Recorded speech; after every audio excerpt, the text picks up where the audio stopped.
और अब खबर देवघर जिले के पालोचोरी प्रखंड से।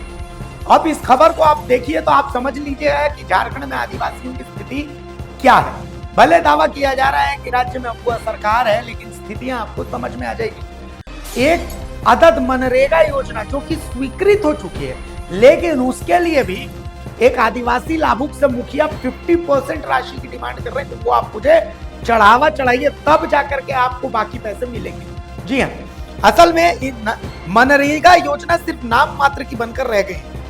मामला पालोजोरी प्रखंड क्षेत्र के पहरूडी पंचायत के मुखिया इंताज आलम से जुड़ा हुआ है।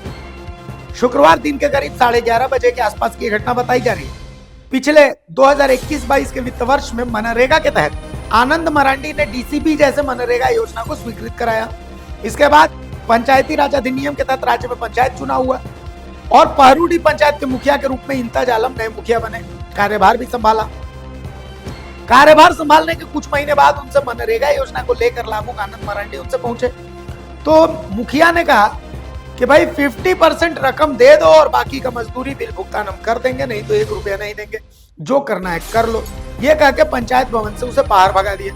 जबकि कुछ एक वर्ष माह बीतने के बाद प्रखंड मुख्यालय में पता लगाने पर पता चला कि लाभुक आनंद मरांडी की मनरेगा के तहत टीसीबी योजना की शेष राशि फर्जी मजदूरों की मदद से निकाल ली गई है।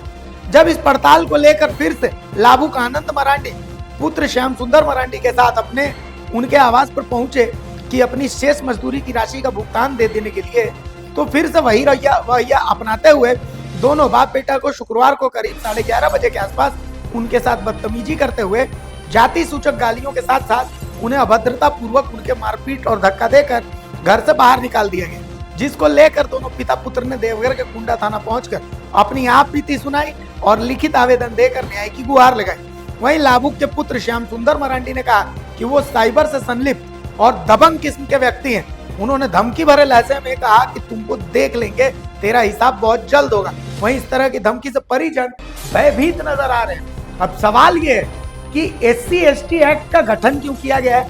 ऐसे मामलों में जब एक परिवार को कोई आदमी प्रताड़ित कर रहा है उनके अधिकार के लिए, लेकिन थाना द्वारा ऐसे मामलों को भी SC/ST एक्ट इसलिए नहीं लगाया जा रहा है क्योंकि प्रताड़ित करने वाला एक मुसलमान है और प्रताड़ित होने वाला एक आदिवासी है। तो समझ लीजिए कि झारखंड की हालत क्या है।